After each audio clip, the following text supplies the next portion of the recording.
Greetings, everyone. I call to order the virtual study session of the Lakewood City Council on October 2nd, 2023 at 7 p.m.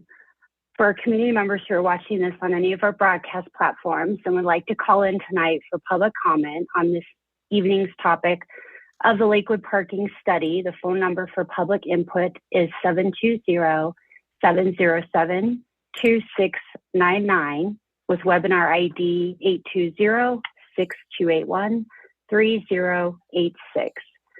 Press pound after entering the webinar ID, then press pound once more to join the meeting.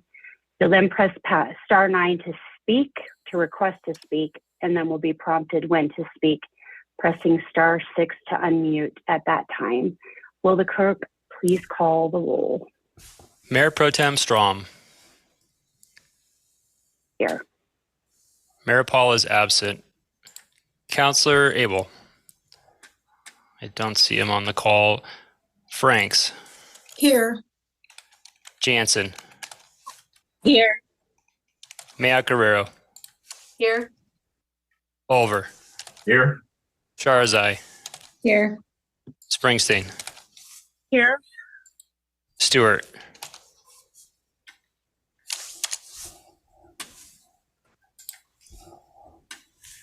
Vincent. Here. Mayor Pro Tem, you have a quorum. Thank you. And will the clerk please now read item 3 into the record? Yes. Item 3, Lakewood Citywide Parking Study. All right, I'll go ahead and turn it over then to Ben Goldstein, our Deputy City Manager, for introductions on our presentation tonight. Thank you, Mayor Pro Tem Strom. I wanted to introduce Max Kirschbaum, who will be kicking things off and introducing our consultants this evening. Max. Thank you, Ben. Yes, this is Max Kirschbaum, Director of Public Works. Other staff that have participated primarily in the development of this study include the City Manager's Office, the Planning Department, and Public Works.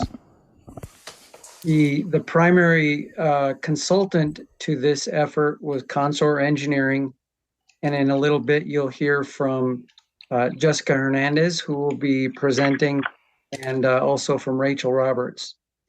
This contract was actually requested by City Council a few years ago and was intended to kick off prior to the pandemic. But because of the pandemic, most of the study effort was delayed for a couple of years to allow traffic to return to somewhat of a normal level. And this work kicked off in earnest about a year ago from right now. So this evening, without any other introduction, I'd like to turn it over to Jessica Hernandez, who will be presenting for this evening. And I'd like to let you know that Mike Whitaker, the City Transportation Engineer, and myself will also be remaining on screen for any question and answer later after the presentation. Thank you. Jessica? Thanks, Max. Hello, everybody. Thanks for having us tonight. As Max said, I'm Jessica Hernandez, and Rachel, who is also on today, my coworker, and I worked on this study closely with staff, and we're excited to share the study results with you. I'm going to go ahead and make sure that sharing my screen works. Can everybody see the study? Okay, great.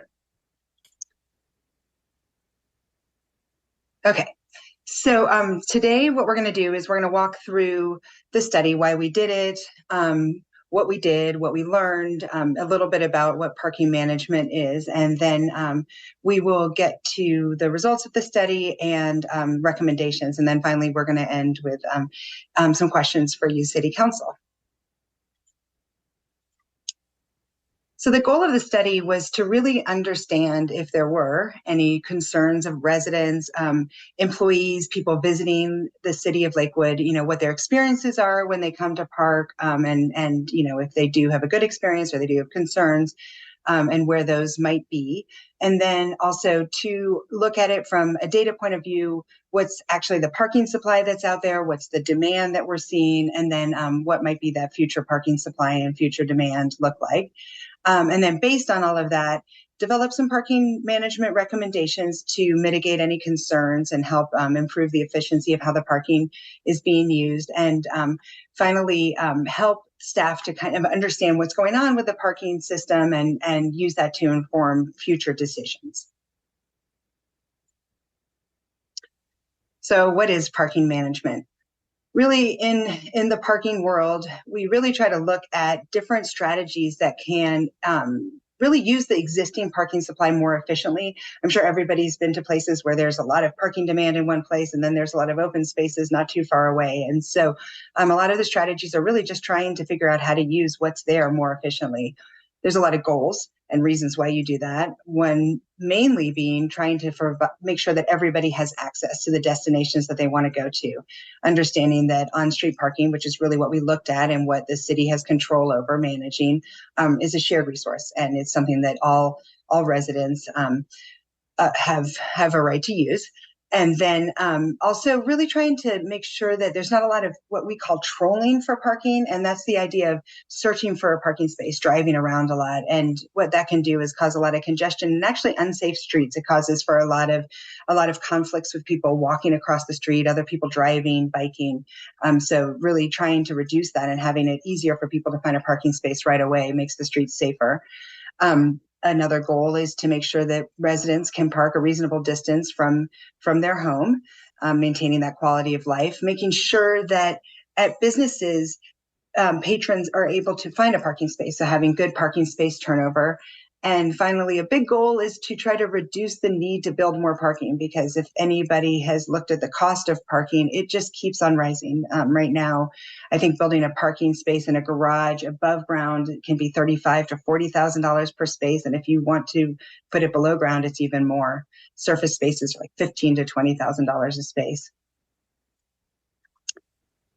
So as we all know, if you've been to an area where there's a lot of high demand, there are a lot of different people trying to find that are really competing for that same parking space. So you can just look at this graphic here, and this is just some of the people that are all trying to find a space in very, very limited curb space. It's one of cities' most important assets these days. There's just so many different needs for that same curb.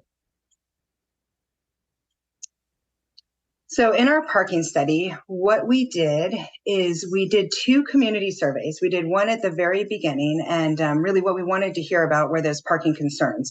So we'll talk about that in just a second, what people are concerned about and where those locations are. And then using that information, we went out and did some data collection and some analysis of that parking data collection.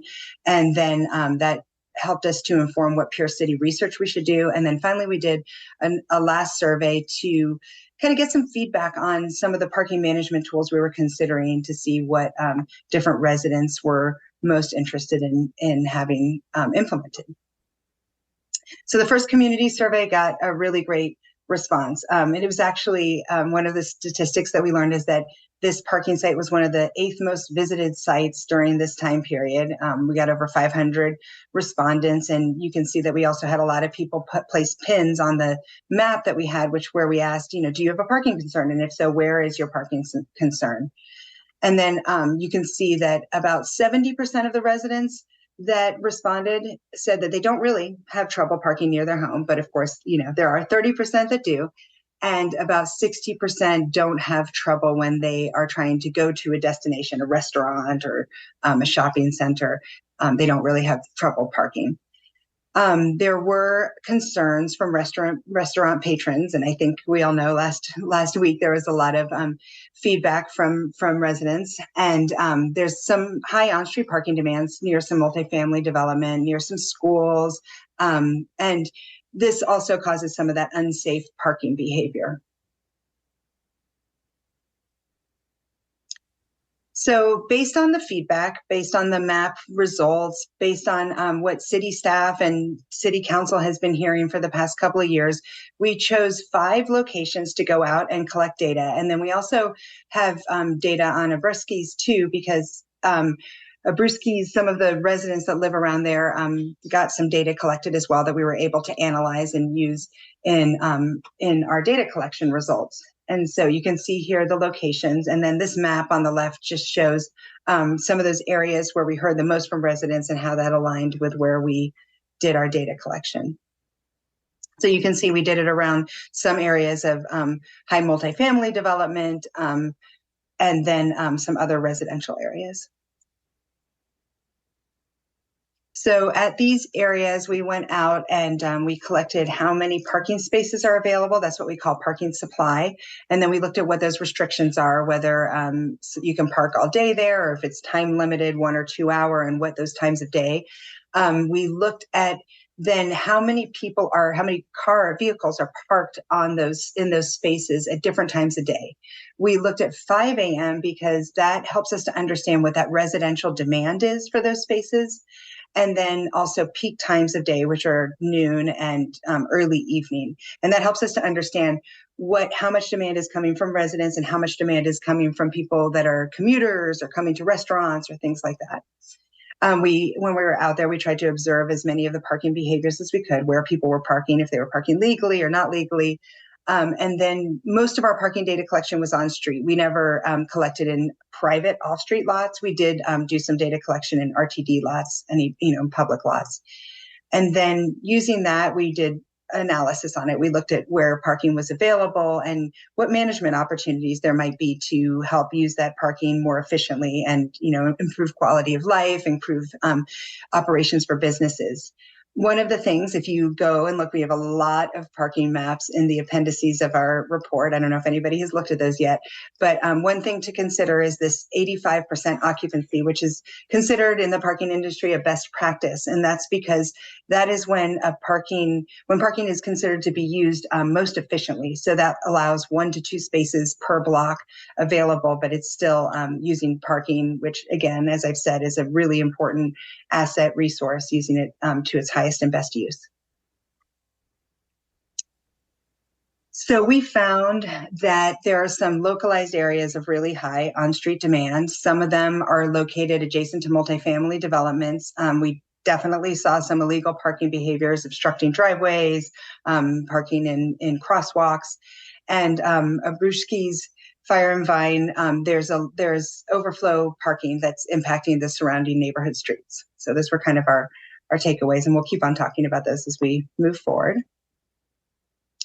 We used what we saw as parking concerns and parking issues to do some Pierce City research. We looked at a lot of different things, but what we focused on the most were residential parking permit programs in other cities, how they're all structured differently. And so what are the different structures and pros and cons to those different structures and costs, and then cost of those programs, cost of enforcing those. We knew that some parking enforcement might be a really helpful parking management strategy. So we started to look at what that could look like and what those costs would be. And then finally, we looked at some employee parking and transportation demand management tools. Employee parking, when you have employees parking in those key locations that are on street right in front of your business, and they're parking for 8 hours or 5 hours, that means that your patrons can't park there. And those are very important spaces. So employees are often more willing to park a little further away if they have incentives. And so that's often a really good parking strategy when parking demand is located in your businesses. And we also looked at transportation demand management tools. And those are things like employers offering a reduced cost or free transit pass. And then based on all of that analysis, data collection, what we heard from and what we learned from our Pierce City research, we knew that there were some strategies that we might want to recommend. So we did our second survey to kind of learn more about what residents thought about these different strategies. And we also wanted to learn about how what parking behaviors and parking demographics there are in Lakewood and among respondents. So you can see we didn't have quite as many respondents to this survey, but we still, had a good number. we found that almost everybody in Lakewood that responded to the survey has access to off-street parking, and 96% you can see up at the top, and 74% of respondents park all of their vehicles off-street, and 26% of the respondents are parking some on-street. We found that almost 40% are supportive or very supportive of establishing a residential parking permit program, and 69% are in favor of the city using some budget to increase their enforcement of unsafe parking behaviors and illegal parking behaviors.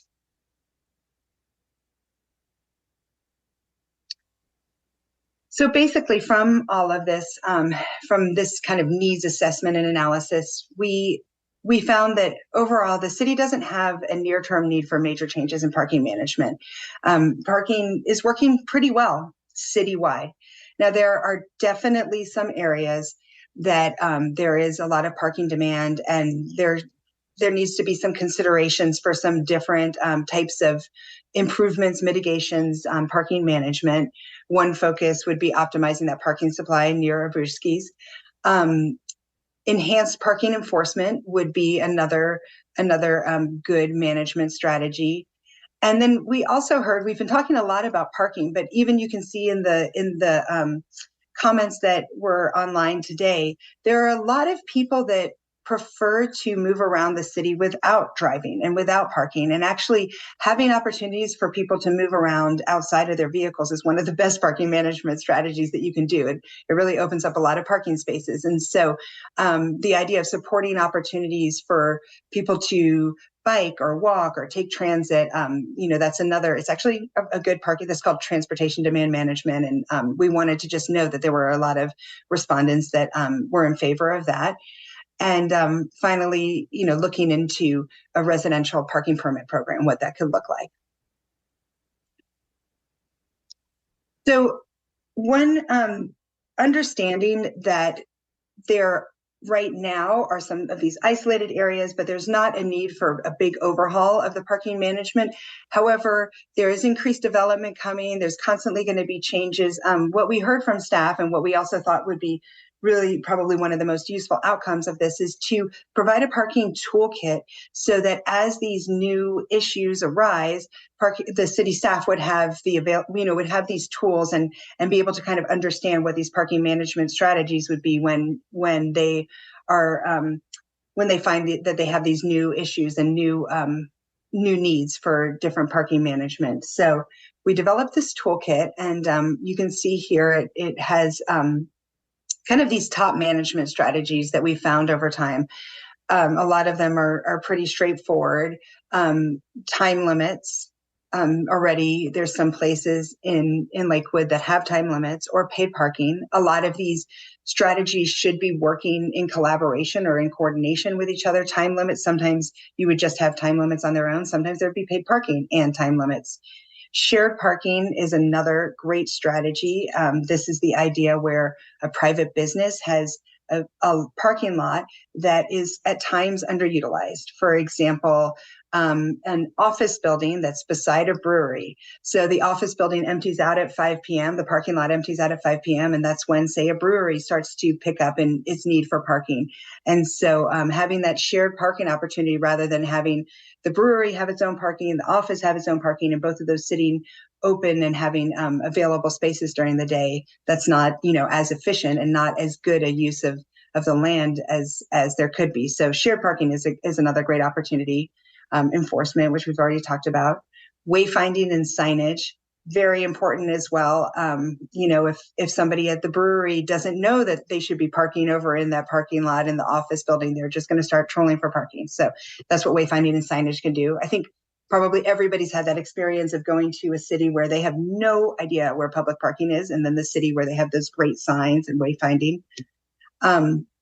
Improving multimodal infrastructure and TDM strategies. That's going back to having great bike facilities, bike parking, transit passes, employee parking management, event parking management, and of course, build more parking. Sometimes you can only do so much, and you just need to put more parking in to satisfy the demand. So for each of these tools, we have a few pages in the report, and you can see these bullets show you what the categories are that we covered for each of the tools. And then this is a screenshot of one of the time limits page. And so it really just kind of goes through, what these tools are, when you would use them, why you would use them, how you would actually implement them, and then some other tools that complement them or should be used at the same time.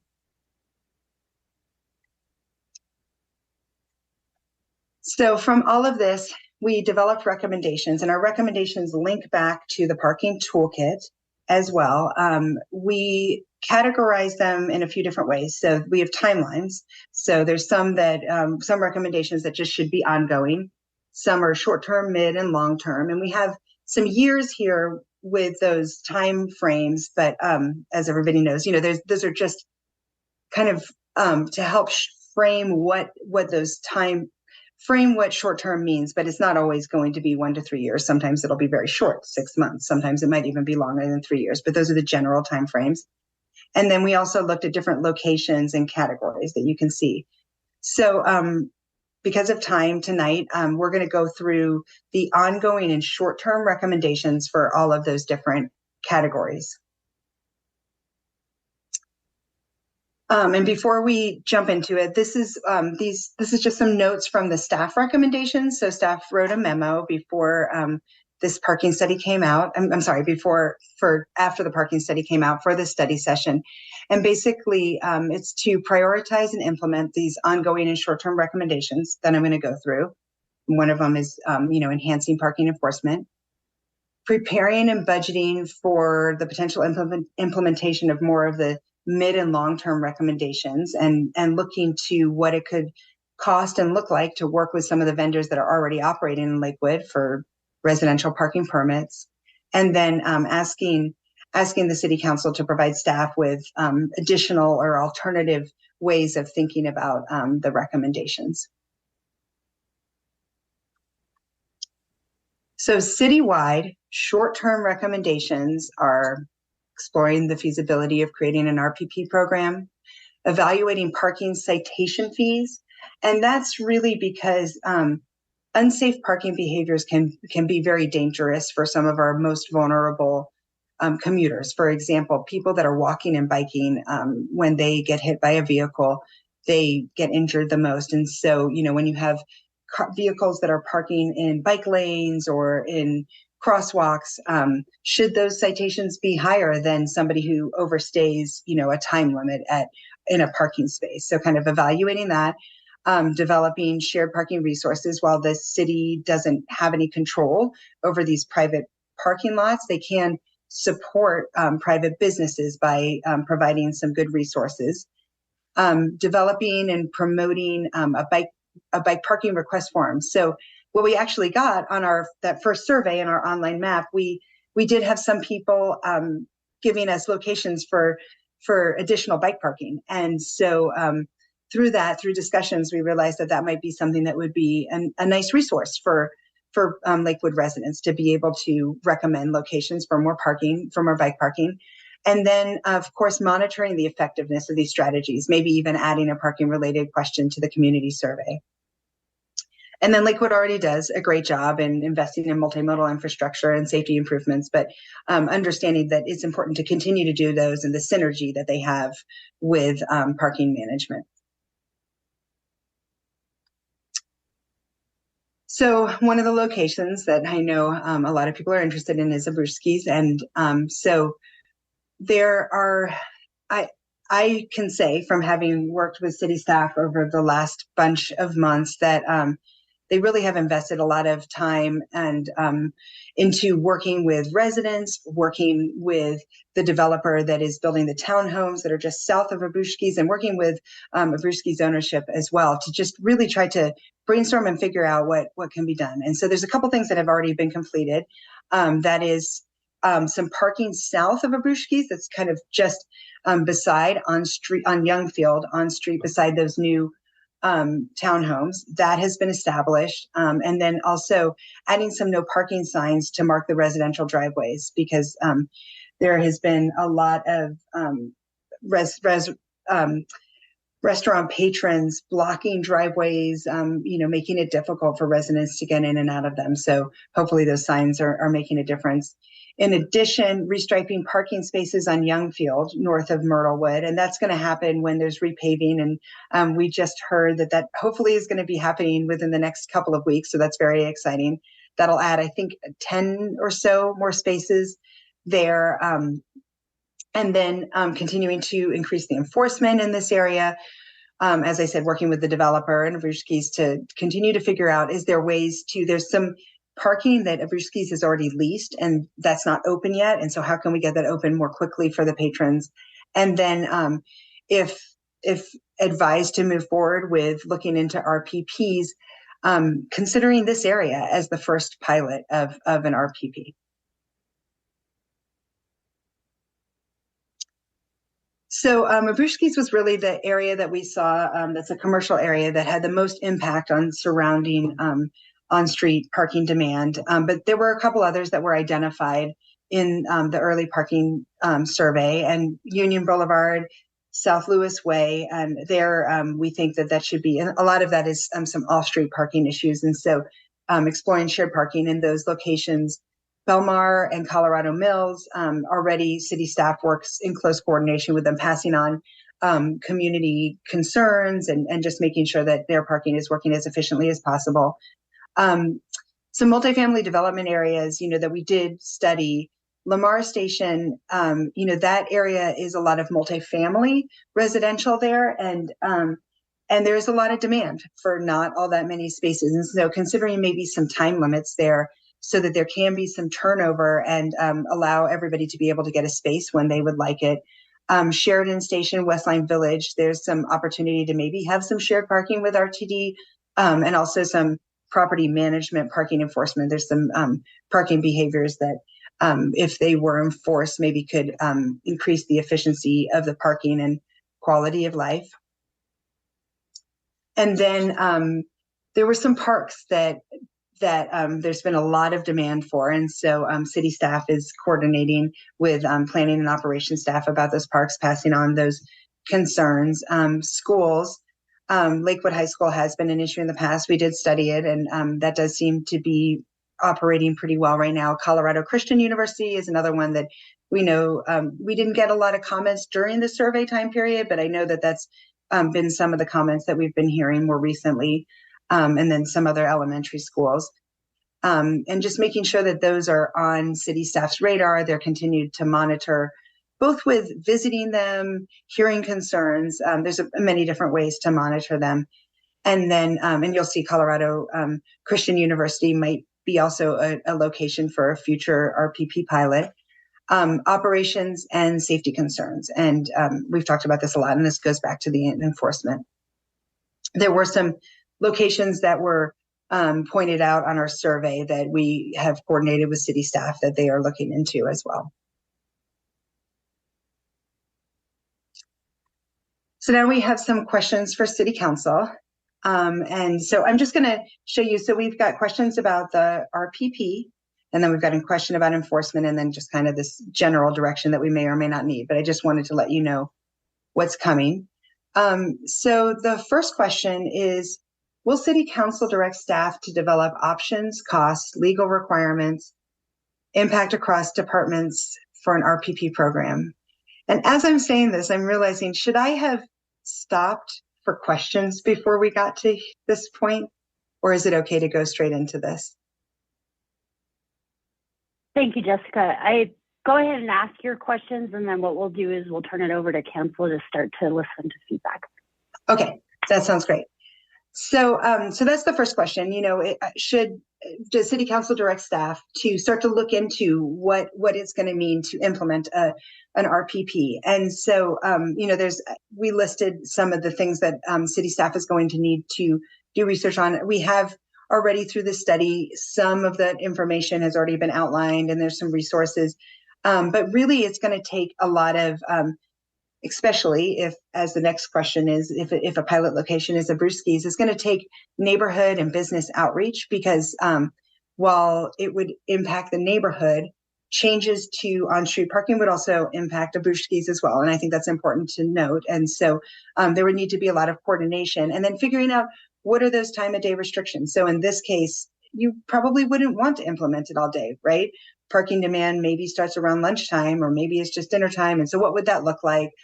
What would the geographic area be? And this is a big one, because you can't just put an RPP on the streets that are in high demand right now, because what that's going to do is it's going to just push the problem to the next streets. And so, there's a lot of considerations about that. The streets that are right now that are really impacted, they would benefit from having, RPPs are very effective, but they also have a lot of considerations, like if you have a birthday party, or, if there's a cost to buying the permits, if you have, an HVAC company coming to work on your house, there's just a lot of considerations. And so when you're expanding that area and it's residents and neighbors that don't have an impact right now, they are going to be getting an RPP. They have to decide that they want to have an RPP, but they're not having those concerns. So there's a lot of outreach and considerations that need to happen, the cost, and then of course enforcement, which has another cost along with it. So if that is a consideration, then, is City Council interested in city staff looking at Abushki's as a pilot location? So I think here's where I stop. And I'm guessing, Wendy, are you the one that asked? Okay, great. Yep. All right. Thank you very much. So yeah, we'll go ahead and at this point open it up to councilor questions relating to the parking study. And I see Mary Jansen, Councilor Jansen, you've got your hand up first.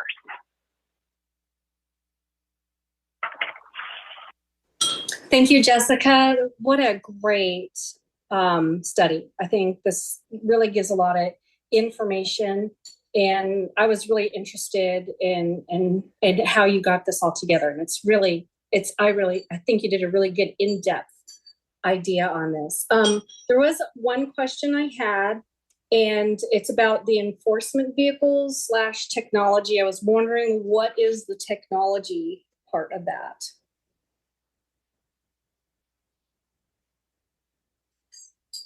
I can't see anyone. Yeah, sorry. So I can start to answer this, and then I'm also, Whit, if you want to, do you want to take this? Because I know you've been doing a lot of research into that. Yeah, I can do this. So there's a couple ways. Some cities are using license plate readers.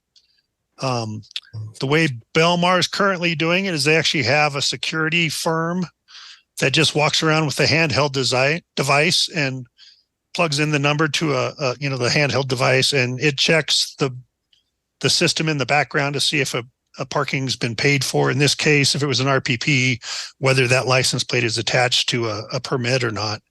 So there's a couple different ways we know of.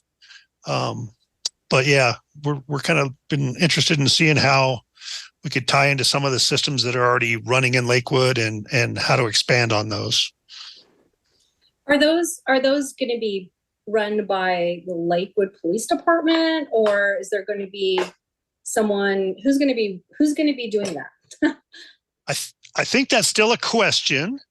So in Belmar, they have security teams, which are not Lakewood Police, that are able to do it by an agreement with Lakewood. So it could be possible that we do something similar with a security firm. Right now, the CSOs, the civilian service officers that are not sworn officers, have been doing a lot of the extra enforcement out there and do a lot of my parking enforcement in other parts of the city currently. And so I would imagine that Chief Smith's going to want to probably look at non-sworn officers doing parking enforcement. But it'll be a combination of us talking with PD and trying to figure out what the best solution is. Is there a cost? Do you have a cost on that? What that would say, like a 4-block cost or maybe a per block cost? We don't yet. So the software system that does all the tracking that Belmar uses, they've given us a cost where they basically take a percentage of each citation. In this case, it would probably be a percentage of each permit. And then a transaction fee that goes on top of that is kind of how the software is paid for. So the bigger cost, I think, is going to be in either the license plate readers or the staff walking around and punching license plate numbers or whatever we decide, plaque numbers into a system to check if that's a permit or not, is where the costs are going to come from. And then the other thing we didn't really talk about is how often. So obviously at a place like at a restaurant, I mean, you're talking, it turns over every hour, hour and a half. You're going to have to be there multiple times every day for those kind of high turnover type businesses. Yes. And I thank you. Thank you, Mike. I really appreciate you and answering my questions. I really like to explore the cost of that and how much this is going to cost the neighborhoods to put this implementation in before anybody decides anything. But I also want to say on the planning program or the parking program and the survey, I think you guys are doing a great job on getting parking available on Youngfield, because that's what I think one of the main problems I saw on Youngfield is that there's no parking on Youngfield. And I think once you open that up and once their overflow parking that they're looking at happens, I think maybe it might take care of itself. You never know, but I really appreciate you guys working all this. Thank you. Jessica, before we go into more questions, can we switch the screen so that we're not sharing, and then we can always come back to it. Thank you. Thank you. So I have up then Councillor Sharazai, Councillor Springsteen, and then Councillor Goodsit. Yes, thank you. So a couple of things. I just want to make sure that all my co-councilors recognize that Ward 1 and Ward 2 continue to absorb most of the city's parking challenges.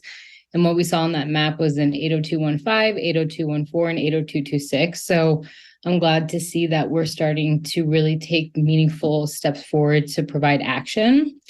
And then thanking staff, obviously, for the time that they took stakeholding on this, particularly with the folks around Abruzzi's. I know during the spring, they met with them and there's been significant challenges. For those of us who were in attendance last week, we heard, from the neighbors and their frustration that's been carrying over for nearly 6 years now. And so in answer to the question that was on the screen, I hope that others will consider that enforcement was sort of the through line for a lot of these solutions. And is that something that we could look at while simultaneously understanding what developing an RPP pilot might be?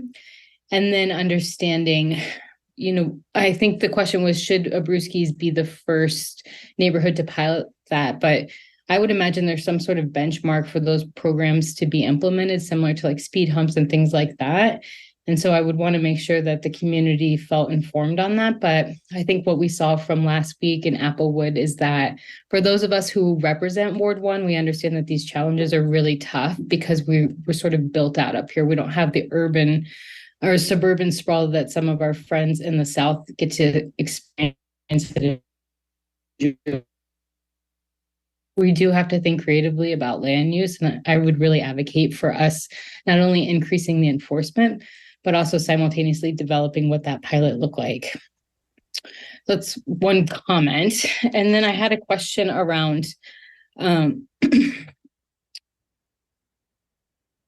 TDM strategies in page 28, particularly on the Way to Go event for that DRCOG promotes every month. And just wondering if staff understood, do we, working with employers is already listed as a solution, and do we have data to understand how many Lakewood employers participate in that program?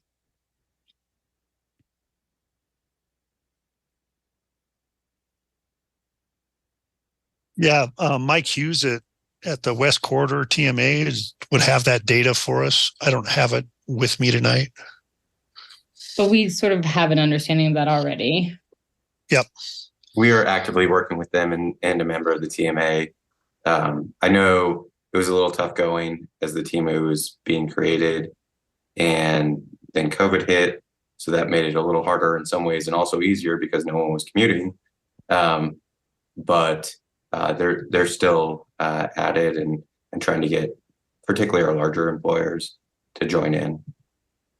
Right. That's great, which is also in the northern part of Lakewood. So it feels like we bear most of the problems, and a lot of times we're being focused on where we should find the solution. So I would just encourage co-counselors to think about that.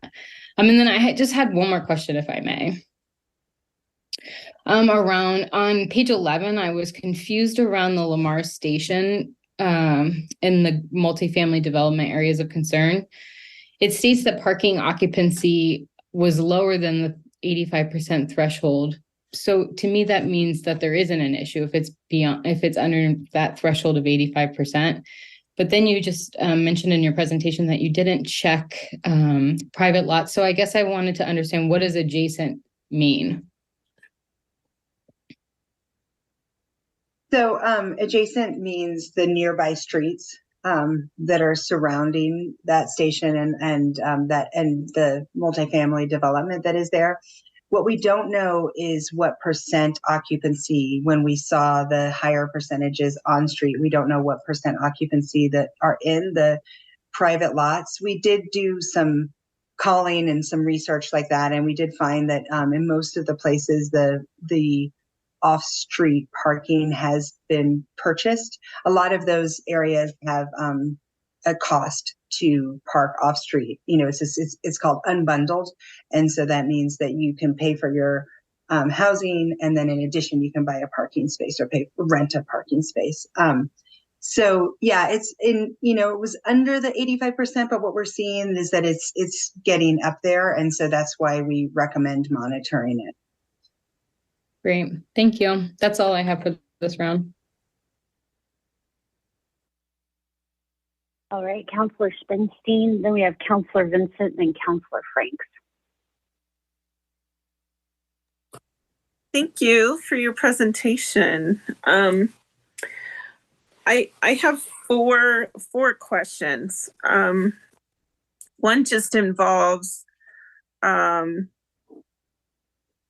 what I didn't see on the list was group homes, and we're getting more and more group homes throughout the city, many of them containing 12 people at least. And that's in addition to staff and so forth. And so with a home like that, you could have 60 cars coming and going in a day and parking between medical care workers, visitors, employees, emergency vehicles. And so I'm just wondering if that's something that can be looked at for the future with respect to these RPPs, and whether that could be studied a little bit more, because I do think while some of the homes may have less impact on a neighborhood, I think there's streets where there's even more than one on a street, and it might have significant effect. So I just wanted to ask that not be forgotten in this, and whether you all had thought about that. I was curious as to the situation with Lakewood High School, and you said something about that. It seems to be working, and I know that's a really congested area at certain times of the day. So I was just curious what is making that work, and maybe it's just because people come and go twice a day, but I was curious about that. In Ward 3, of course, we have a lot of people concerned about the proposed Belmar Park development, and particularly concerned about parking in there, and especially, we have access to the police department through there, and we're proposing adding 430 units or whatever in there. And so I'm just wondering what you do to take a look at these issues ahead of time before a development is approved, in order to address these infrastructure infrastructure problems, and specifically how that's going to be addressed around Belmar Park, where a lot of people want to enjoy the park and need a place to park. And then finally, I just had a question because,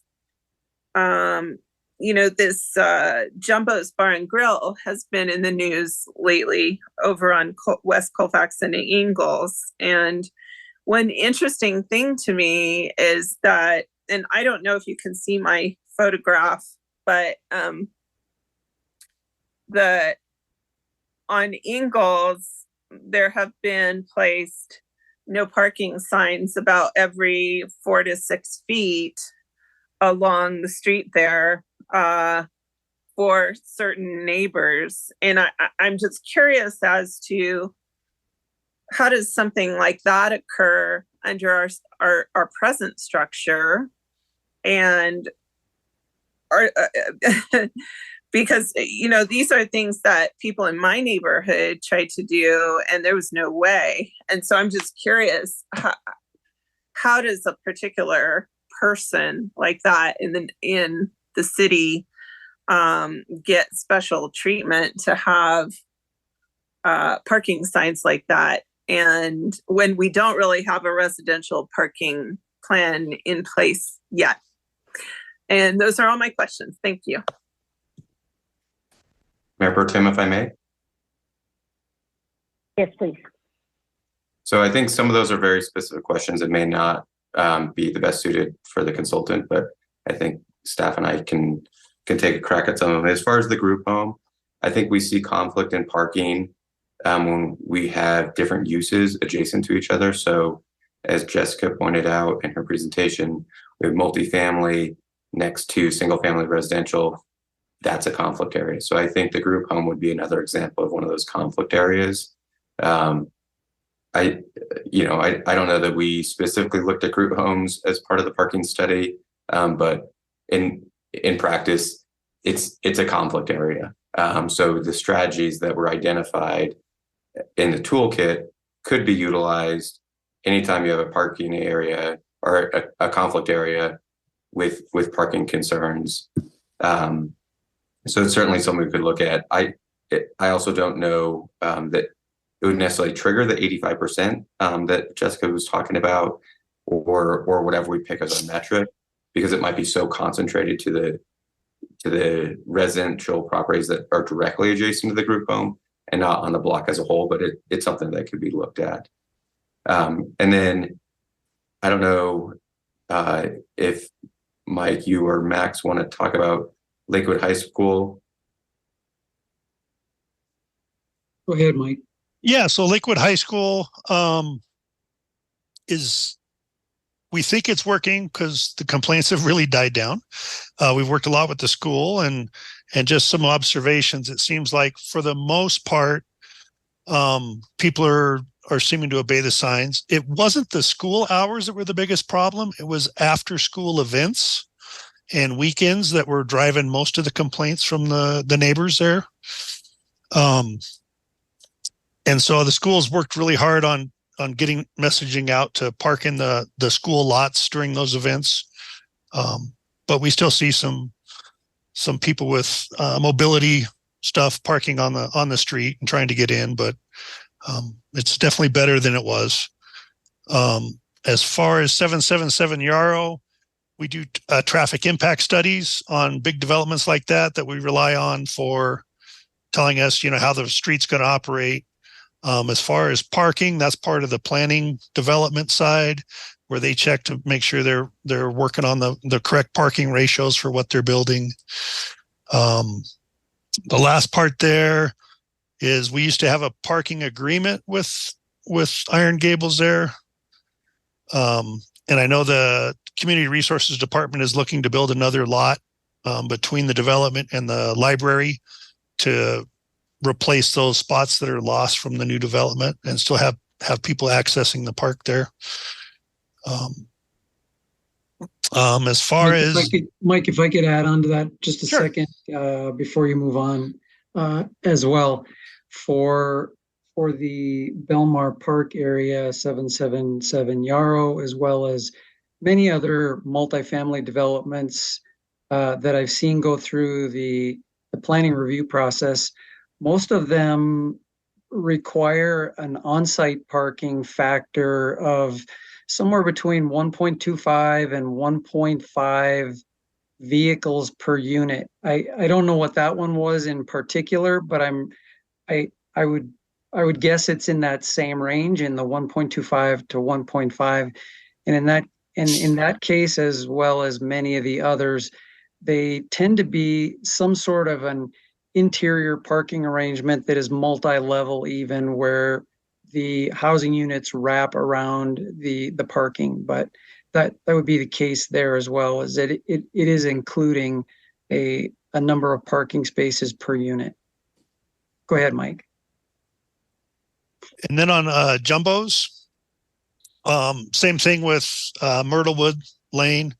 When we get notified of parking concerns over and over, we first try to work with the police department and understand the problem and how big and how often the problem is.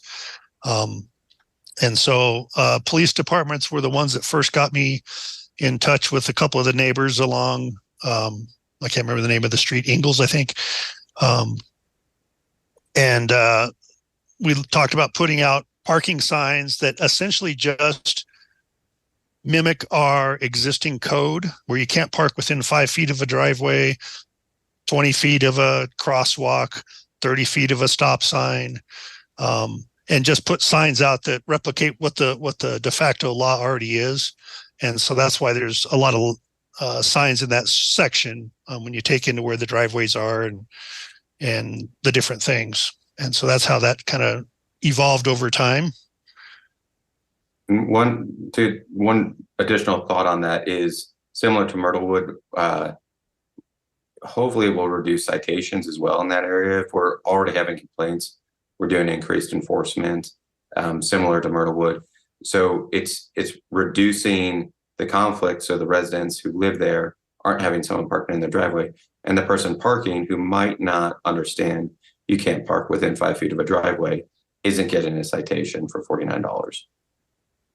And that all makes sense to me, but I was, part of my question was how do you choose, like 40 West Arts is down there, and same sort of issues all up and down there with people parking. So how do you choose who gets this treatment and who doesn't, I guess, is my question. I think the short answer is it's complaint driven.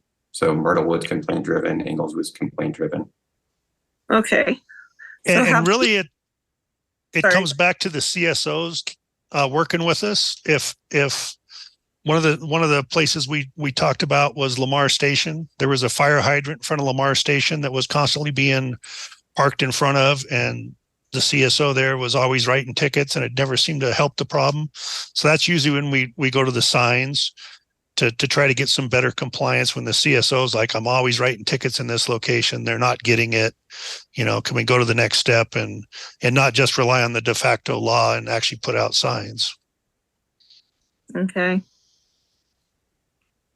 So have people complain more if they have an issue. All right, thanks.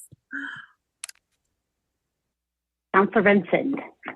Yes, thank you. Just as an aside, I have never, in all the time that 40 West has been there, received a complaint. They have plenty of parking. So if there are constituents out there who do have a complaint about that, please let me know. Because like I said, after 10 years, I haven't had any. One of the things I would really like to pursue, please, is more the parking enforcement. We have issues with all the multifamily that's coming in, and that some people may not complain, but there's dangers at curves. They're not far enough away from the curve. They're in sidewalks. They block driveways. And that has a lot to do, maybe people don't have enough places to park. And we're getting more multifamily. So I hope that we really do pay attention to that. As you know, there's big developments going on 13th and Wadsworth, and that hasn't even started yet. And already there's issues with people parking. So I don't think anybody's asking so far for a resident permit, but they do want what laws are there to be enforced. And that would go to Councilor Springsteen's issue too, with maybe some of those conflict areas. Also too, and I appreciate our fellow Councilor Ward 1, who stated that there are issues with the north side. And I have been, way before I was even a counselor, probably for the last, I tried to figure out today, 11 years, saying that people will not walk unless they feel safe. And as you know, there's many, many areas in the north side, or the north section, excuse me, that have no sidewalks, they have no bike lanes, they have no lighting, and people will not use them. People will drive 2 blocks to go into a park and ride because they don't feel safe and they can't walk. We have elderly people who have asked me personally for 7 years, can you please get a little section of sidewalk so they can walk across Wadsworth? So that's one of my things. I'd really like to push some of this multimodal in all areas of the city. Another thing, we talk about parking, but one of the issues that I know I've witnessed, something may sound good on paper, but practically people won't do it. And I think this was addressed too. When you have a large apartment complex where they say, we have parking in the back, but you have to walk in the front, guess where people park? They don't park in the back. They park as close as they can to the door to get in. So I think planning might almost have some skin in the game a little bit on that. And I think that's it, because some of the other counselors asked questions that I had. So I appreciate it, and I appreciate the study too. Councilor Vincent, this is Max Kirschbaum. You made a good comment about enforcement, and I knew that word would come up many times this evening. I would just like to say that when we talk about enforcement so far in this study, we're using the term fairly generically. We don't intend to imply police department. In fact, I think you'd all agree it's probably not the best use of a sworn police officer on parking enforcement. While there is an element of the community service officer, they too are taxed pretty heavily. So it's probably likely that any solution that we look at pursuing would involve some other form of enforcement, at least to supplement what we have today. But we're using the terms generically, and I don't want anybody to think we mean more police officers. That's not the intent here. And that's a fair comment, but I'd like to look at some way of making sure, that Understood. People don't get hit, et cetera. So I appreciate that. Thank you. That's all I have.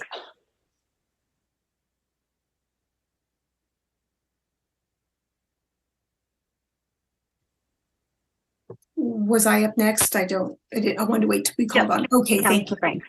Yes. Well, like everyone else said, certainly thank you for the study and all the hard work that's went into that so far. Lots of great questions have come before me, so I've been able to check off a bunch that I had. I guess the main comment I would say is I definitely see benefit in having an RPP option available to us to be deployed, after right sizing to the situation. So certainly want to learn more, and certainly the details will matter. I do favor pilot programs because that allows us to work through them in a way where we can ensure we've got the right infrastructure, we've got the efficiencies, we can keep costs down. I am also concerned about the comment where we may spread a problem, and so people who aren't currently impacted suddenly become impacted. So I would definitely like to look at ways in which we can continue the outreach we've already done with the talking to employers about incentives they may be able to offer. In the case specifically of Brucey's, if there's ways we can expedite the opening of that second lot, I am, certainly in support of that. I'm glad that we got some clarity on enforcement, because I did think that's what that meant, was that, we would need to look at other options for that. But I think there's a really large citywide educational program that needs to go on in addition to finding that enforcement avenue. And what I also mean by that is that we have a zoning code in place that restricts, the amount of parking that can be in the front of a single family dwelling. We also have minimum live living plants that can be there, but I have got neighbors in areas in Ward 4, which our unique challenge is areas that are cul-de-sacs, lots of cul-de-sacs where parking is quite narrowed. And I've had some outreach from constituents who indicate they were not allowed to put additional off-street concrete paved parking because of the living vegetation requirement, yet that would help them alleviate some of the parking stresses. So I definitely agree with Councillor Vincent that maybe that planning, has, some avenues forward in this where they can be part of our solutioning or part of the number of options that are available to us. I've also had a number of folks reach out just regarding the stationary vehicles, and I know that that has been looked at because the turnover rate was part of the study. But I think that when you start talking about the group homes coupled with maybe stationary vehicles, coupled with other types of activities where you have, birthday parties and people wanting to be able to do those things, I just generate enough concerns where I want to make sure I understand all those points better as we move forward, but definitely in support of this being another tool in the tool belt, because I do think that there's areas that have been long suffering and we need to look at solutions for in the short term. But in education and enforcement and mitigation strategies that maybe are less weighty would certainly be my first go-to. And so really no specific question in there, just a lot of comments. If anyone wants to respond to any of them, great, but there were no specific questions.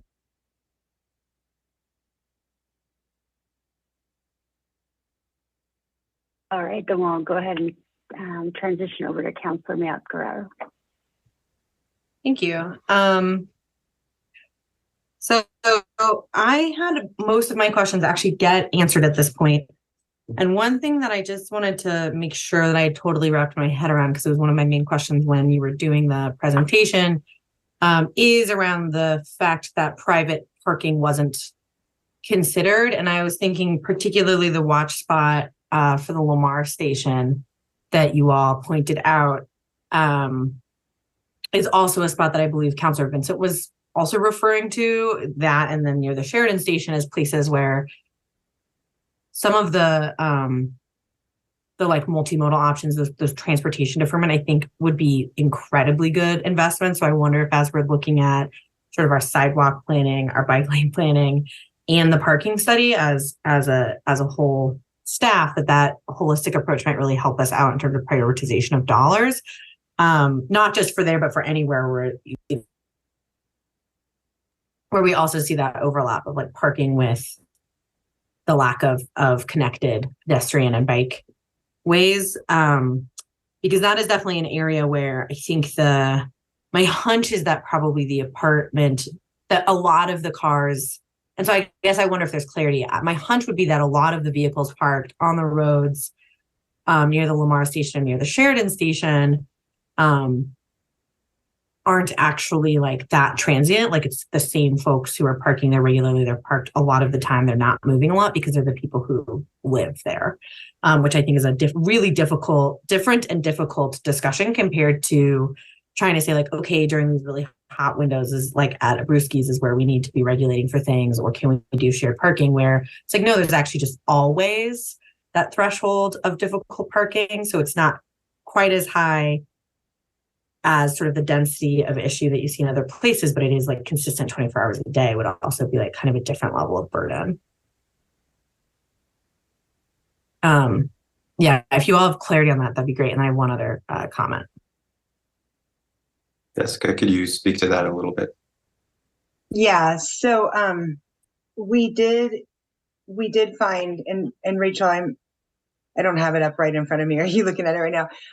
So that's why we do that 5 a.m. data collection to try to see if it is residential demand. And I'm pretty sure in both of those locations that we did see that there was, it's what you're saying. It's not somebody that's transient that's coming in, that it is residents competing with other residents for the same spaces. And we talked a lot about this during the parking study, that that it's hard, that's a different sort of parking management, right? And that generally there's, again, I keep saying best practice, but that's because it's been studied a lot, it's been researched, and many cities implement RPPs only when it is a non-resident demand. Like a good example is a restaurant or a university, or but it's not residents on residents. And so am I speaking to kind of your question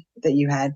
Yeah. And so there's that's why we're recommending in a place like that to have something like time limits, where then you can have that turnover happen so that everybody kind of gets an opportunity, and people have to move their cars, and it's a little bit more of a discouragement to use that as the place to store your vehicle. But yeah, I think you're on track for what's happening there and what we saw. Cool, thank you. And then I think just my other comment, I know as we're going to sort of maybe try to move towards consensus or on some of these things, I wanted to also put out that I think the idea of having a residential parking permit pilot, that was a lot. I think I'd be really interested in that. I think I believe echoing the points of a couple of other folks, I think the cost, the enforcement, and then also like what are sort of the tiers of issue, like what it really is the threshold, because I do appreciate why so many of our like tactical level decisions, both in terms of parking management, but in terms of all kinds of things, right? Like the squeaky wheel gets the grease. And I think there's a lot of, like that's how democracy works, right? Like people complain about an issue or want to do something about an issue, and they can. And I think that's lovely. But I also really want to encourage us to think about, as we're trying to build a program, that we do want some of these really standardized variables as well, because I think that there's also definitely neighborhoods where, like, to someone else's point, I can't remember who said it, where like the complaints aren't necessarily going to happen in the same way, because it's not, maybe it's going to be a slower change or something that's already been happening a long time. And so you might only get a couple of people who are new to the area who kind of inquire about it. But then if we have really clear thresholds, like they can still go through that process if they need to. So that would be kind of the direction I hope that we end up going with some of this. Jessica, do you want to talk at all about? Transition over. Oh, sorry. I was just going to see if Jessica wanted to talk about some of the thresholds. We did talk about that as part of the study, and absolutely, it's not always just the squeaky wheel. It might be a squeaky wheel that's then checked against reality to see is it hitting a trigger? Is it hitting a mark? Yeah, thanks, Ben. I was trying to decide if I should unmute and say that or not. But yeah, we did outline a lot of part of that research that we did is into, what are those triggers that other cities are using and why. And so basically there's a lot of steps that you would need to go to. And some cities do it just based on parking occupancy, going out and studying at certain times. And then if it hits that trigger of parking occupancy, then it can be considered. Some also go out and have a petition and have residents that live on those streets. Also, a certain number of them have to sign, but all of those are standardized, data driven. And so we did the petition because Lakewood already has that system in place for speed humps and things like that. And so having something consistent, we recommended that, and then also definitely the parking occupancy. And so anybody can request, but you have to hit those data-driven standards. And just to add on, we're waiting for direction from council, but in thinking about if council were provide direction to move forward with a residential parking permit program pilot, what would the fee structure be? And to some extent, there would be some skin in the game for those residents. So it might be one thing to call and be frustrated or experience parking challenges, but then if you have to buy a permit or experience, you have one guest permit and you have two friends coming over for dinner, what are you going to do? We want residents to think it through too, and not just say, fix this for me, city, because it's going to impact their lives. And if you look at Myrtlewood, for an example, even in studying it, you get to the what would be kind of southeast side of Myrtlewood because it curves along there from Youngfield, so the opposite side from Abruzzi's, and the parking starts to fall off.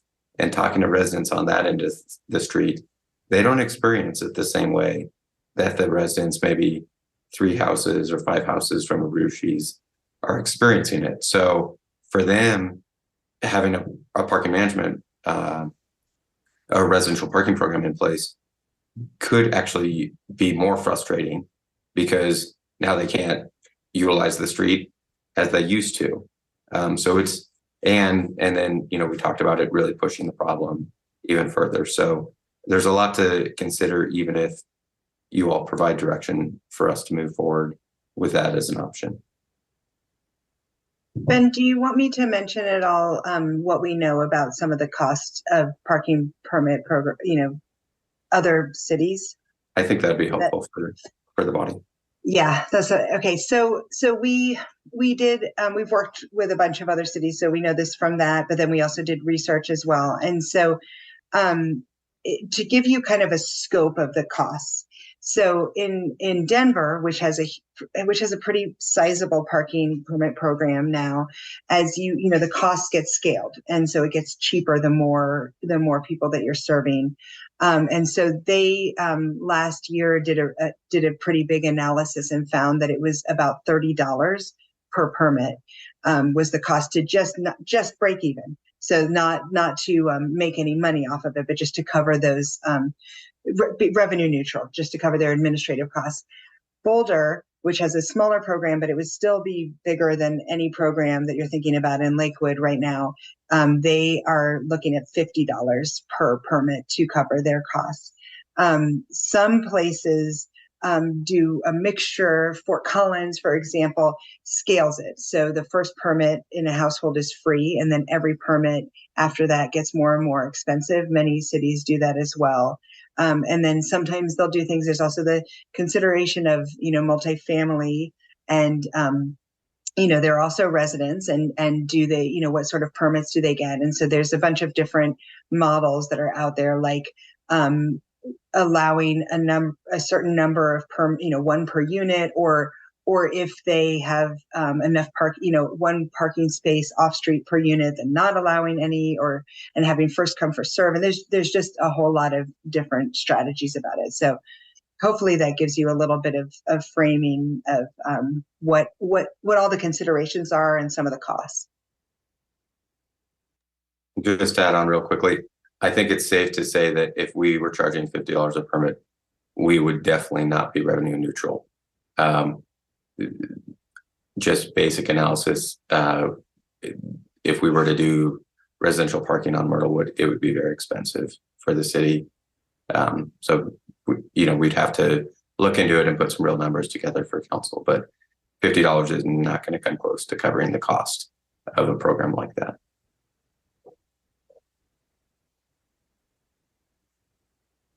Okay, before I transition over to our second round of questions, I have a couple of questions and comments myself.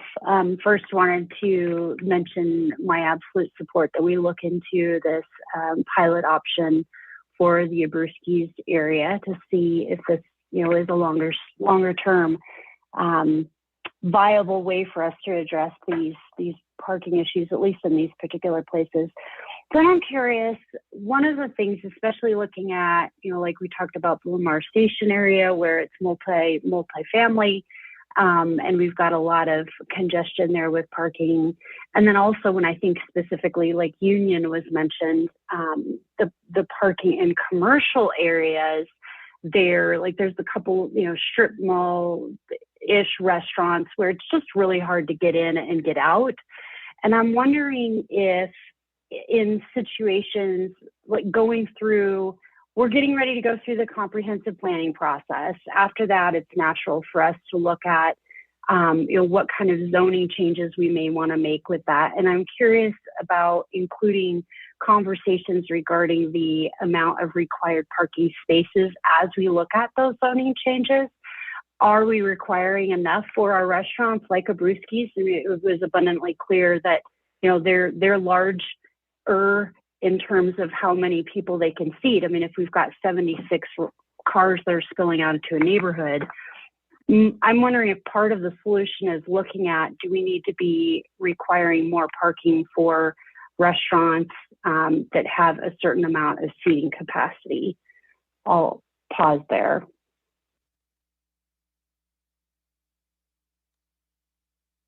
Max or Mike might know the actual answer to it, but we have made a change since Brewski's was built in the, or Jessica might know the number. I know, I do. Okay. Know.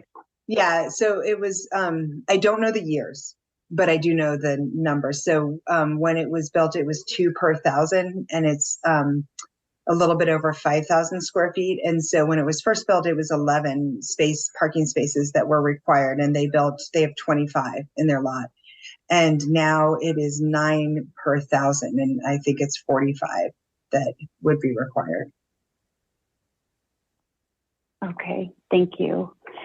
And then a couple other, these aren't really questions per se, but one of the things that struck me too was in the parking study, it mentioned specifically the Belmar Shopping Center and having a shortage of parking there. The really interesting thing about Belmar is there's a limited space, if you will, in parking in certain areas. However, there seem to be 2 parking garages that tend to be fairly open every time I'm there. I think part of it may be an educational component to make sure that residents know all of the options, especially because those are in parking garages, so they're covered on 90-degree days.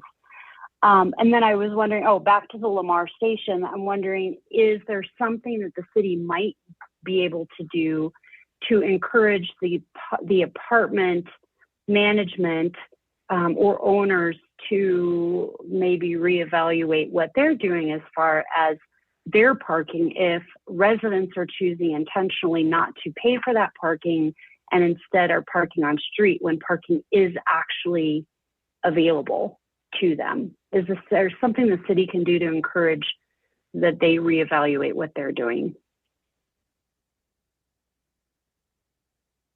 Jessica. I can say a few things to that, but I think city staff probably has some other answers. So a couple thoughts from the parking management side is time limits to make it less easy to park for a long time. So it's not like a parking space where you can store your vehicle.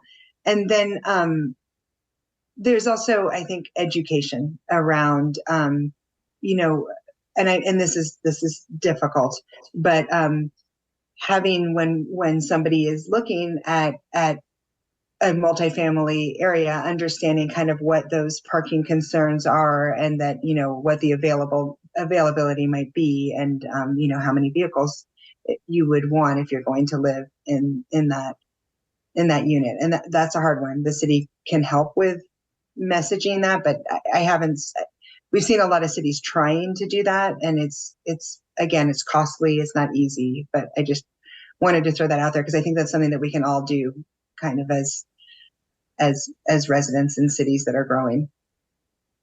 And do you want to talk about the Belmar piece a little bit and the availability of spots in a garage versus on street right in front of the business you want to go to? Yeah, that's the multifamily. No, sorry, like Belmar Shopping Center. So, Oh, yeah. yeah.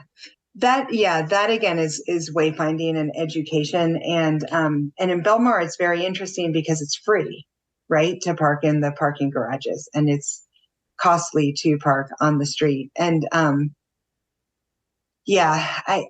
just think again that's part of the wayfinding and the encouragement and the education.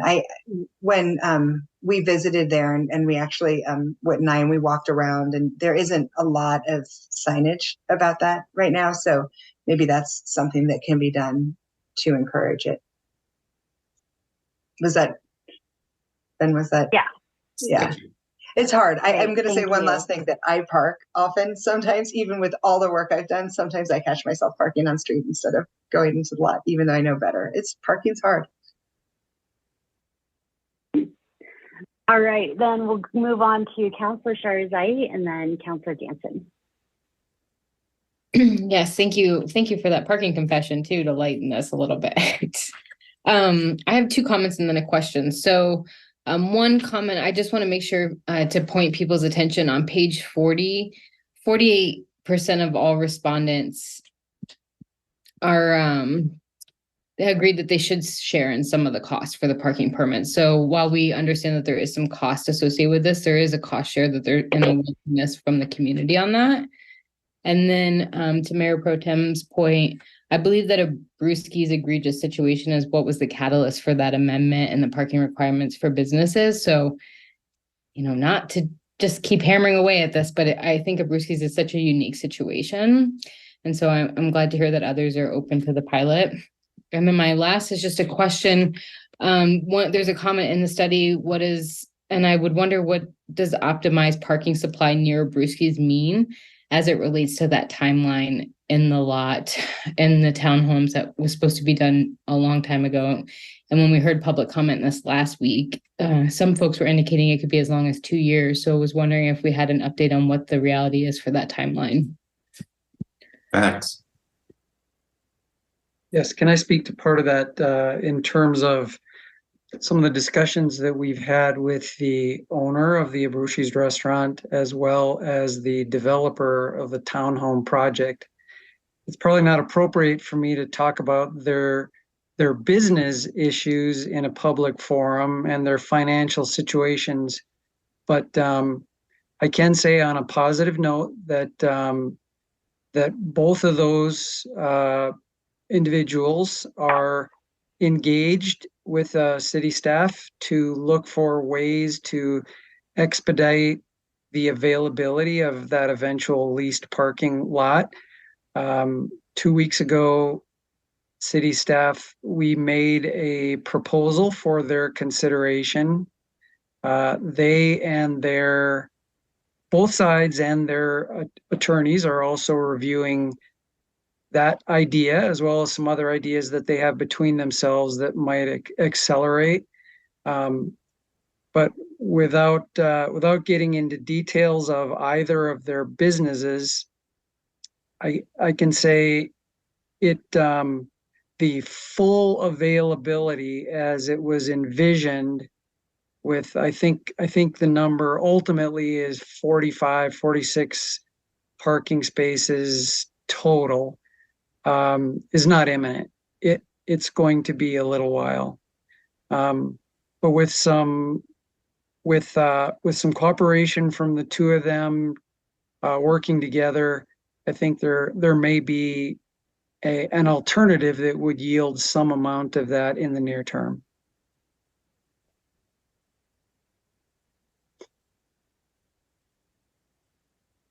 Thank you. Councilor Jansen. Thank you. That was one of the next questions, so that's great.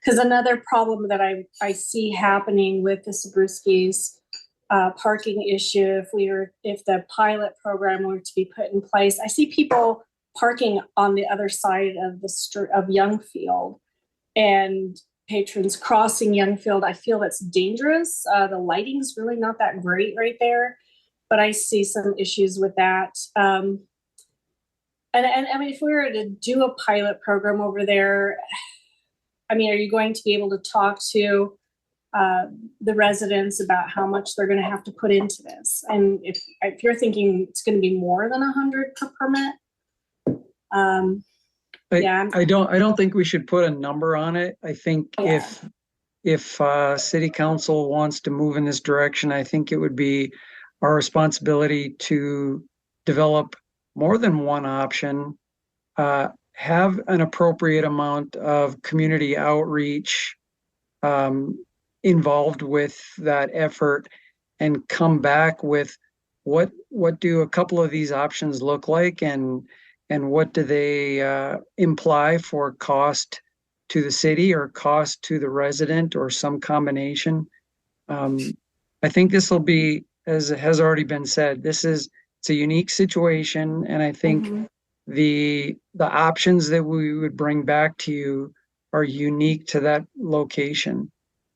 It's almost like it's a knee-jerk reaction, and it's like we're almost really close to the finish line, right? Getting some more parking, but it's like, how long is it going to be, and how long can people stand what's been happening? And I understand their frustration. I live across the street from a place that runs a generator, sometimes in the middle of the night, and I hear it, and I get it, I can't complain because it's, West Metro. So, but that happens, and I get it. And so, the frustration, but I am worried. I'm so worried about people walking across the street and then I drove down there and it was dark, and it's the lighting's not good. There's not any place to cross, and I see people crossing the street, parking in the other neighborhood. Like you said, moving the problem from there over to somewhere else where they were like not having any of those issues before. So this, I can see possibly looking at it to see where it could go.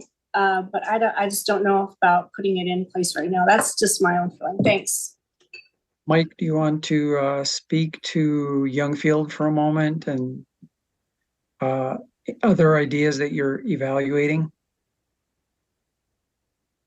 The 2100 Youngfield development required consolidated to do some water line work out in Youngfield. It has to be repaved. I believe that's going to happen here on the 4th and the 5th is the last we've heard. But following up on that, for those that have been out there, the bike lane kind of disappears right there.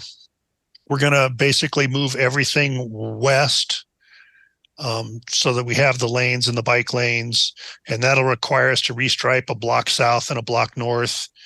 By restriping the block to the north, that's actually going to allow us to put some parking right along Brucci's frontage on Youngfield. So we'll haven't measured it out, but 8-9 stalls in there. So that'll help a little bit. Kind of with you, I think a lot of people are going to start parking on the west. And so I got to work with Jefferson County. So while the roadway's ours, the neighborhood to the west is Jefferson County unincorporated. And so we're working with them to get some sort of pedestrian crossing that we can get from that side of the street over to the other side of Youngfield. But that is a concern is, we may push the problem into Jefferson County, and we don't have a resource to deal with it if it goes past Youngfield.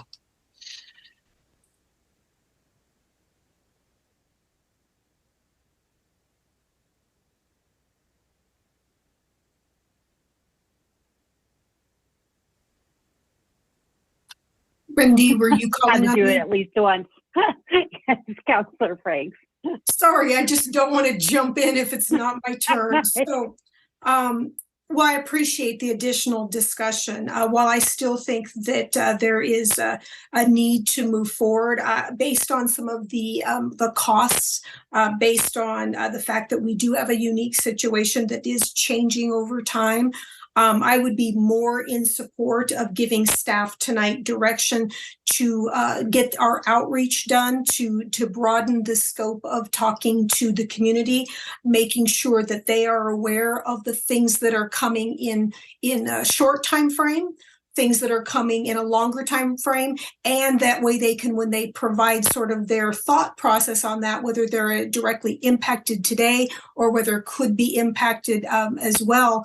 We certainly also want to pull Jefferson County into that, but it feels like we need to understand a little bit more about where that threshold is for a parking permit, because some of those numbers were high enough where you're starting to talk, if you need more than one, what happens with, when you've got folks over. We do start to run the risk of just spreading the problem around in a way, and also cost burdening folks who may not be able to. So I'm fully in support of continuing the conversation and expediting it to broaden the folks who were brought in. But the fact that the survey was only 500, in the neighborhood of 500 and some folks, and they are folks who generally were more interested in this particular survey. If you're not impacted, you likely weren't somebody who put a lot of time into that. But I definitely want to move us forward. But at this point, I think that it's more of a getting outreach into those various communities, and then making sure they have a good education about short and long term.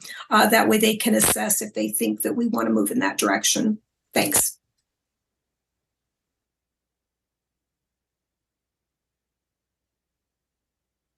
Thank you, Councilor Franks.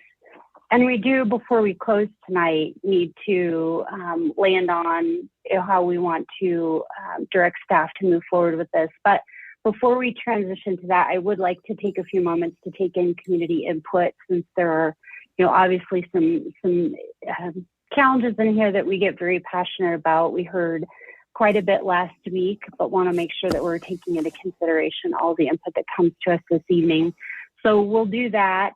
Just a point to note that there were actually 14 comments that were listed on lakewood-speaks.org.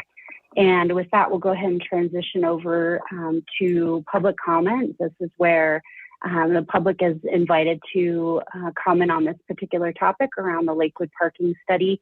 We'll have general comment again next week with our regular council meeting, or if you've got a non-agenda item that you wanted to comment, of course, you can email us in the meantime as well. But are there any participants in the call tonight that would like to engage in public comment this evening?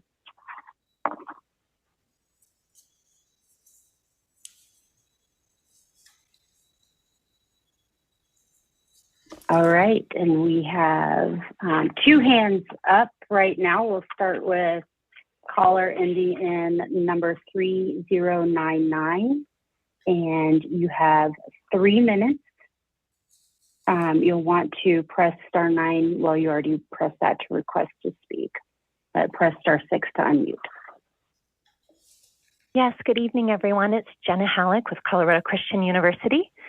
Just wanted to briefly acknowledge our mention in the parking study and appreciate all the work that has been put in. Certainly, we want to be a good neighbor, and just thought I'd mention a couple of things. We've recently made some changes based on neighbor feedback over the last few months. One item, our resident assistants on our duplexes that are on Cody Court are committed to encouraging their residents to use only the west side of Cody Court for parking. So that was a neat initiative on behalf of our students to want to be a good neighbor. Additionally, I personally sent out a letter to all of our staff and faculty requesting that they park in our Mile High parking lot as a courtesy to our neighbors. So we are trying to mitigate some of the congestion that we know is over there on Cody Court and Bayard with things that are within our control. I also just wanted to mention we do have a security team that is very attentive to any illegal parking concerns. They are always available and willing to address issues that come to them. The ccu.edu/neighborhood page has that phone number so that neighbors can reach out directly to security. And this is just an effort to help shoulder the burden of any parking violations rather than always having to draw on city resources. So we do hope that's helpful. And naturally, we will continue to work with Lakewood to address neighbor concerns, and we will gladly adhere to any new regulations that are put in place based on the parking study. Thank you. Thank you, Jenna. Any other public comment this evening?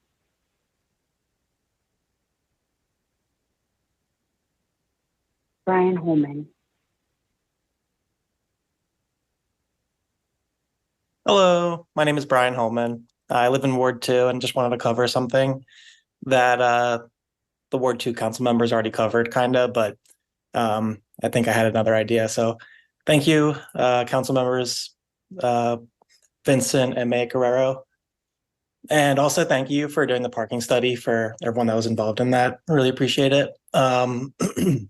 Regarding like the multimodal options to just reduce the need for parking and also enforce illegal parking behavior, I think some bulb outs near crosswalks and also bollards in the bike lanes would make it more difficult to park illegally, and then also make it easier and safer for everyone that wants to bike and walk to be able to do so. I think that would be like a quick win to kind of do 2 birds in 1 stone. But yeah, just my thoughts. Thank you. Thank you, Brian. Next, we have Marianne Ortiz.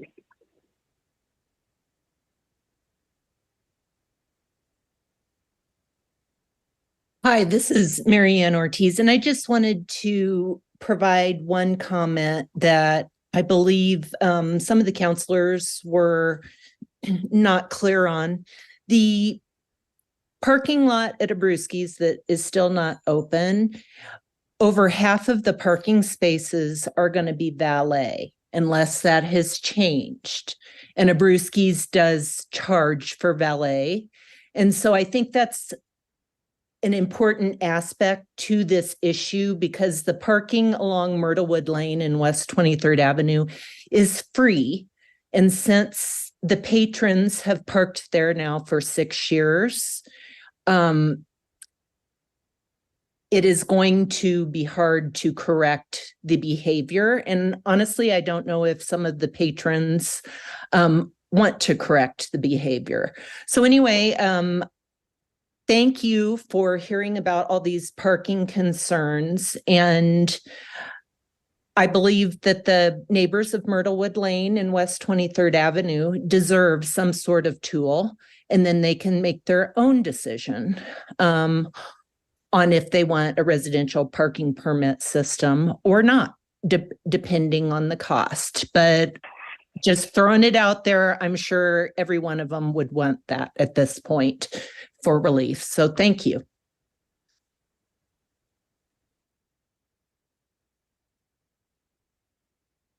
Thank you. Any other public comment this evening? All right, we'll go ahead and close public comment. And with that, we'll start with the obvious question. Do we have consensus to move forward looking into a residential permit pilot program around the Abruzzi's area?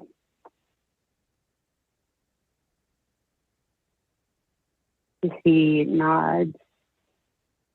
Councilor Matt-Guerrero. I just have a clarifying question because I feel like I heard, and I'm genuinely pretty amenable, like I heard both the need for what are the parameters for a residential parking permit program versus crafting one for the Abruzzi's neighborhood. And I know that's like a smallish difference. And I was curious both about what our study folks say or staff say, but also what the other members of council think about that distinction. Because I'm a little bit more inclined for thinking about the what a proposed pilot would be, and then allowing the Abruzzi's neighborhood to go through that process. But perhaps given the plight, we're all in a different place on that. I'm happy to have Jessica talk about kind of what was discussed during our study process. But yes, I think from a staff standpoint, we're looking to have a broader discussion if we receive direction from council about what a residential parking program would look like. And then perhaps the Abruzzi's area, Myrtlewood, West 23rd, could be a pilot location, but the parameters and all the other factors would need to be figured out for a broader citywide discussion. It's not just this location. There could be other locations that could also be studied as part of a pilot. It doesn't have to be this location. We just know from the parking study, this seemed to be the highest need in the city. Jessica, was there anything else you wanted to add? No, you got it all. I just wondered if I should share the slide that had the questions. Would that be helpful? I don't have to. I just didn't know if that was helpful. It says what you just said. Yeah, I think it's okay. Thank you, though.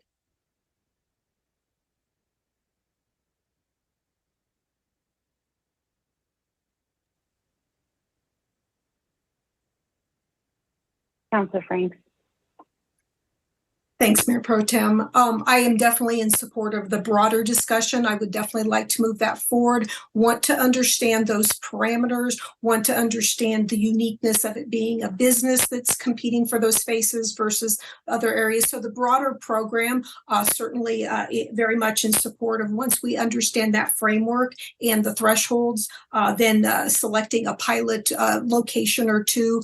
Certainly we know we have this issue, and I wanted to ask Ben, what do you think how quickly could you expedite that? Because we do know that we have a community that has been, certainly dealing with this for quite a long time. And based on Mr. Kirschbaum's update, what he could provide, there's going to be no immediate relief, but there is probably some interim things. So do you have a feel for what that would look like to put that framework together to at least continue the discussion with council?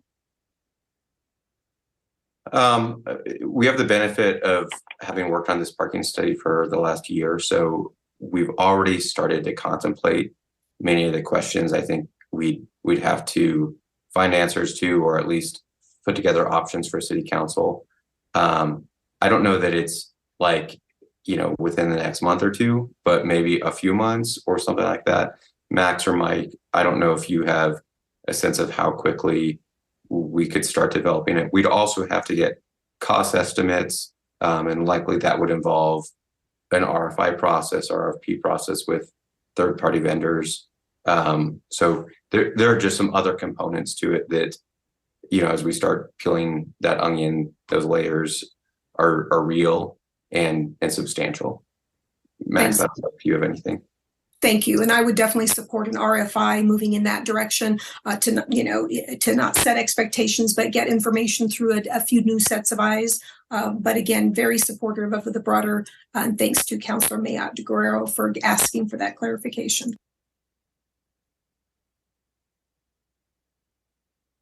Yeah, I would just add that I would say 60 to 90 days is reasonable for us to develop the basic parameters and be able to come back.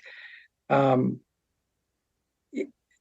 it'll boil down to, I get the sense that there would be a great desire to know, how much does this cost? That will be the hard question to answer. And that's what will take us a little bit of time to lay that out, because how much does it cost comes back to how much enforcement do you want? Maybe laying in the basics of either the human enforcement or the technology enforcement methods is pretty straightforward. But as we begin to, how much of that do you want? That's where the costs will change. So I think that takes a little effort on our part.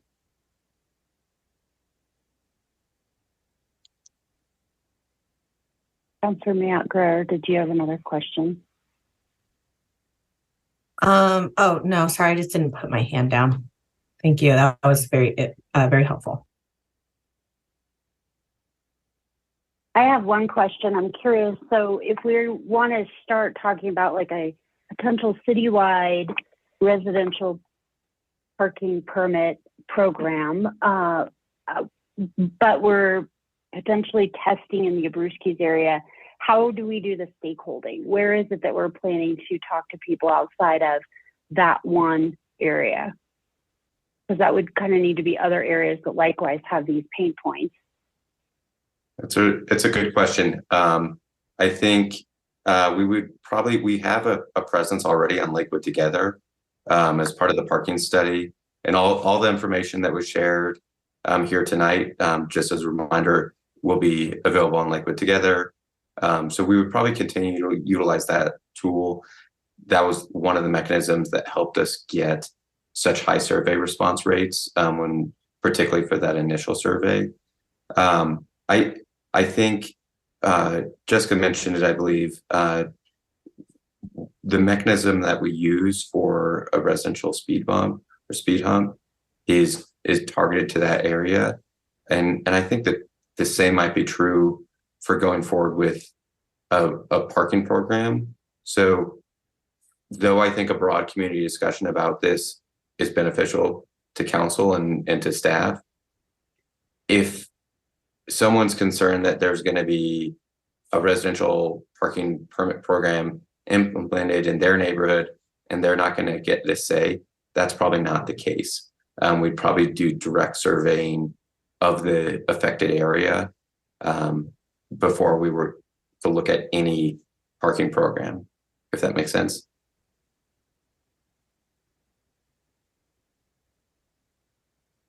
Thank you. Yes. Yeah. Councilor Sharzai. Yes, thank you. I would agree with that.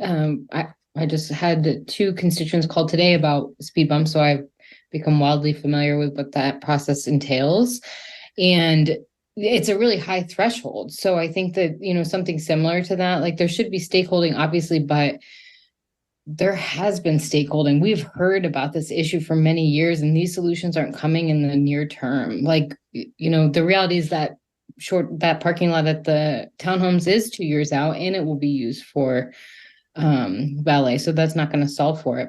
So I guess my question is then, and this may be something that we're getting to in this discussion to find consensus, but will we then move forward, because the staff recommendation and the memo is to find consensus around adopting some of the short-term solutions, and are we going to have a discussion on that? Like, can we move forward with some of these short-term solutions on all the ways, which a lot of it goes back to increasing enforcement capability, because that would create some breathing room for the Abruzzi neighbors in particular, while we simultaneously develop what those parameters are and do additional stakeholding if folks feel that's necessary. We have been doing more targeted enforcement, and I think the neighbors appreciated that. It is resource intensive. We're probably never going to be able to do without making a dramatic change or implementing a residential parking program. We're probably never going to be able to meet the desires of those who are impacted. But I think, we are going to be continuing to do targeted enforcement there. I don't know that it's going to be at the level that they would like to see. Sure. And from what I understand, in a couple of weeks, we can expect repaving and restriping, but then, think other additional short-term solutions like the no parking in front of the driveway signs, things like that. Are those things that we're considering, whether or not we have consensus in general on some of the short-term solutions that are outlined in this?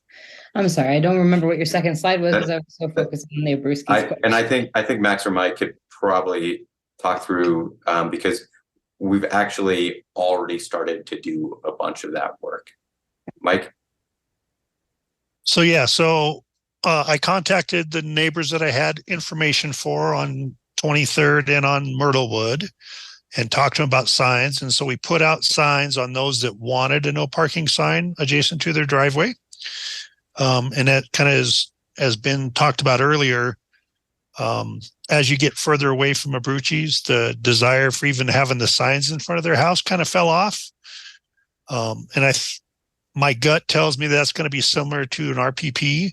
The people that are impacted now are going to be all in favor for it.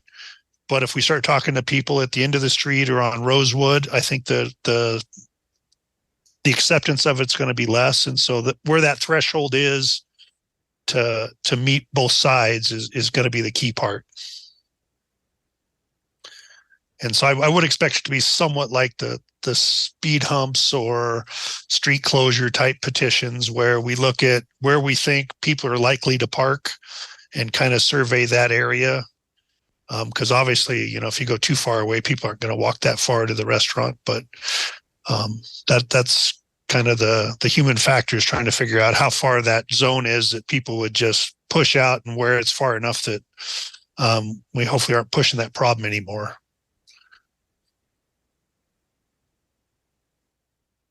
Thank you. And Councillor Jensen. Thanks again. I had a question before and I forgot and I just remembered.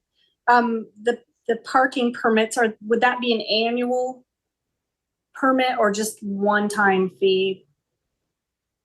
We would have to look at that. Oh, okay. I don't know that I have an answer right now. Okay. All right. And then again, so if we were to implement this, would that be like the whole neighborhood or just the Myrtlewood? Was it be just like one street or did you want to do the whole neighborhood? As Mike was just, I think, speaking to, we might have to do more than just Myrtlewood because people's willingness to walk might be greater than Myrtlewood. That's essentially what you're battling is how far are people willing to walk to go to the restaurant? How far are they going to park away? And we were talking about it and Jessica was sharing with us that their research has typically found it's around a quarter mile for a situation like this. And Jessica, I don't know if you want to talk a little bit about, a restaurant versus a school or, I don't think we got to that graphic in the presentation, but maybe you can just speak to it a little bit. Yeah, people are more willing when they're an employee or they're going to an event or something like that. They're definitely more willing to walk further. Going to a restaurant or retail, they're not as willing to walk as far. And we've seen it. We've seen this when we've been implementing them. It also there's some people that are more willing, so even the demand gets a little less as it goes out further. But yeah, generally, from what I've seen, we would say probably around a quarter mile would still be that high demand area.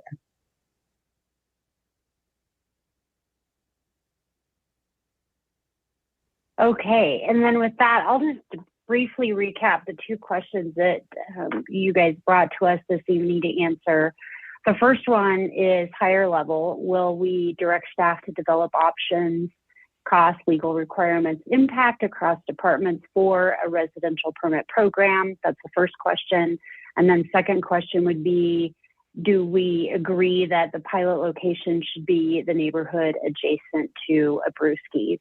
So we'll start with the first question. Do we have consensus on just the idea in general of looking into options for residential parking permit program? See lots of nods. Did we?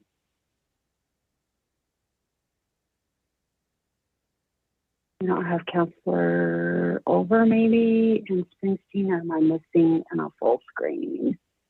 Maybe we do not. Can everybody just do a thumb and we'll make sure? I think we easily had consensus, but if we can, thank you. All right, there we go. So yes. I believe the other two councilors may have dropped off. Sorry. I'm sorry, Ben.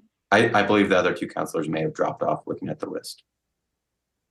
Okay, thank you. And then secondly, more in depth, looking specifically at the neighborhood surrounding Brewski's, do we agree that that would be our pilot location, proposed pilot location? Okay, all right, well, there you go.